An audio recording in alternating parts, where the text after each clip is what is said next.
Everyone, welcome to MGR vibes. അപ്പോൾ channel ആദ്യമായിട്ടാണ് കാണുന്നെങ്കിൽ എല്ലാവരും ഒന്ന് സബ്സ്ക്രൈബ് ചെയ്ത് സപ്പോർട്ട് ചെയ്യുക. തൊട്ടടുത്തുള്ള ബെല്ലൈക്കൺ കൂടി പ്രസ് ചെയ്യുക. ഇന്നൊരു അടിപൊളി ട്രാവലിംഗ് വീഡിയോ ആയിട്ടാണ് വന്നിട്ടുള്ളത്. നമ്മൾ അമ്പലത്തിലേക്കാണ് കേട്ടോ പോകുന്നത്. മീൻകുളം ശ്രീകൃഷ്ണ ക്ഷേത്രത്തിലേക്കാണ് പോകുന്നത്. ഞാൻ ഇതുവരെ ആ അമ്പലത്തിലേക്ക് പോയിട്ടില്ല, ഇത് ആദ്യമായിട്ടാണ് പോകുന്നത്. ഒരുപാട് വീഡിയോസൊക്കെ കണ്ടിട്ടുണ്ടായിരുന്നു. അപ്പോൾ ഞങ്ങൾ ഇറങ്ങിയിട്ടുണ്ട്.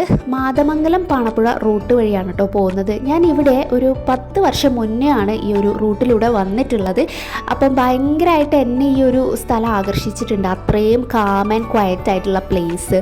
അപ്പോൾ ഈ പാണപ്പുഴ വഴിയൊക്കെ ബസ് റൂട്ടൊക്കെ ഒന്നും ഉണ്ടായിരുന്നില്ല. അപ്പം ഇപ്പോൾ നന്നായിട്ട് മാറിപ്പോയിട്ടുണ്ടായിരുന്നു. ഒരുപാട് ജനത്തിരക്ക്, അതുപോലെ കടകളും മറ്റും ഒക്കെ ഉണ്ട്. എന്നാലും ആ ഒരു ശാന്തതയ്ക്ക് കുറവൊന്നുമില്ല. നല്ല റോഡ്, നല്ല ശാന്തമായ പ്രദേശം.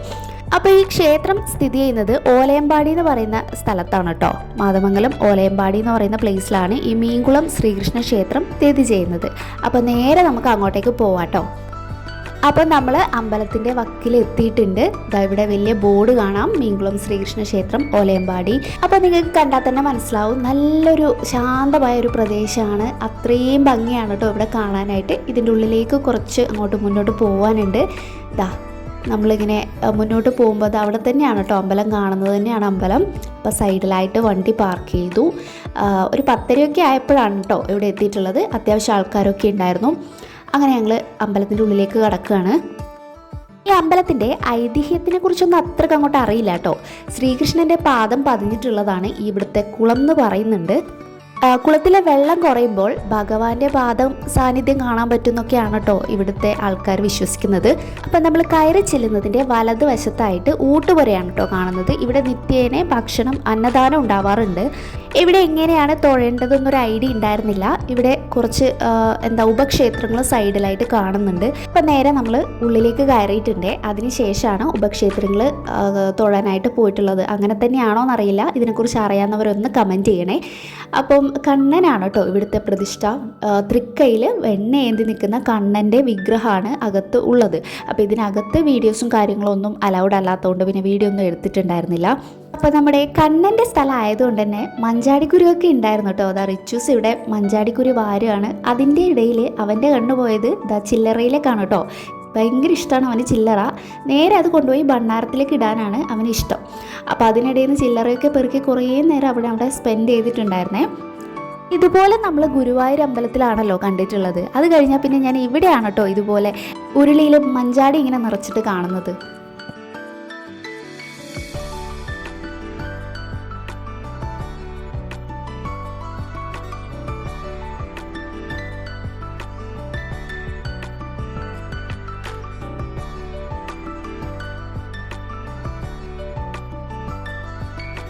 അപ്പോൾ കൃഷ്ണനെ തൊഴുത് കഴിഞ്ഞ് നേരെ നമ്മൾ ശിവക്ഷേത്രം എന്ന് പറഞ്ഞ് അവിടെ കാണുന്നുണ്ടല്ലോ ബോർഡ്, അങ്ങോട്ടേക്കാണ് പോയത്.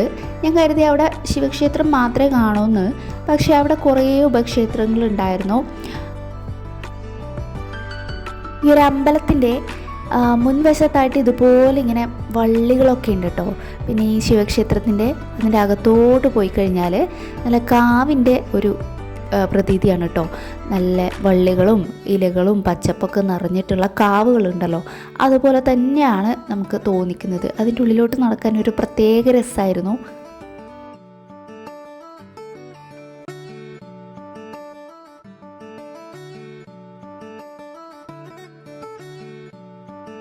അപ്പോൾ ഇതിൻ്റെ അകത്തായിട്ട് ഗണപതിയും ശിവനും ദേവിയും ഒക്കെ ഉണ്ട് കേട്ടോ.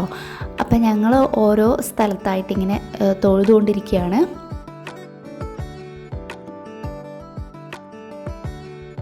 ദേവി സാന്നിധ്യത്തിലോട്ടാണ് കേട്ടോ പോകുന്നത്. അപ്പം അതിൻ്റെ ഉള്ളിലൂടെ കടന്ന് അവിടെ ചെറിയൊരു കല്ല് പോലെ പ്രതിഷ്ഠയായിരുന്നു. അവിടെയൊക്കെ ചുറ്റിയിട്ട് തൊഴുത് കഴിഞ്ഞിട്ട് പിന്നെയും തിരിച്ചു വന്നിട്ട് ലെഫ്റ്റ് സൈഡിൽ നിങ്ങൾ കാണുന്നുണ്ടാവും, ലെഫ്റ്റ് സൈഡിലൊരു അമ്പലം പോലെ ഉണ്ട്. അതിനിടയിൽ നമ്മുടെ കുസൃതി കൊടുക്ക അവിടെയുള്ള മരത്തിൻ്റെ ഇടയിൽ ഇരുന്ന് ഊഞ്ഞാൽ പോലെ ആടുന്നുണ്ടായിരുന്നേ.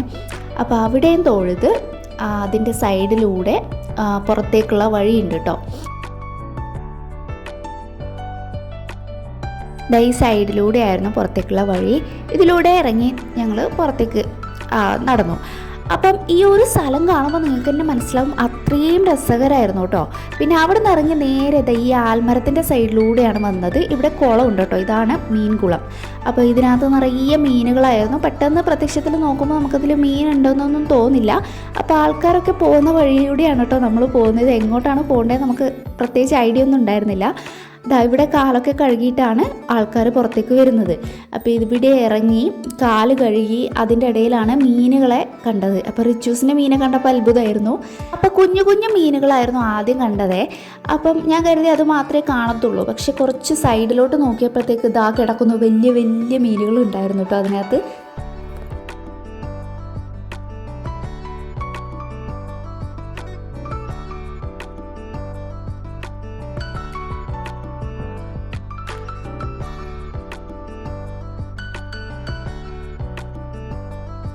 എന്തായാലും പറയാതിരിക്കാൻ വയ്യ, അതിമനോഹരമായിരുന്നു ആ ഒരു സ്ഥലം. അപ്പം ഞങ്ങൾ ഈ കുളത്തിൽ നിന്ന് കാലൊക്കെ കഴുകി ഇതിൻ്റെ സൈഡിലൂടെ വഴിയുണ്ട്, അവിടേക്കാണ് ആൾക്കാർ പോകുന്നത് കണ്ടത്. അപ്പോൾ അവരുടെ പുറകെ തന്നെ നമ്മളും ഇങ്ങനെ നടന്നു പോവാണ്.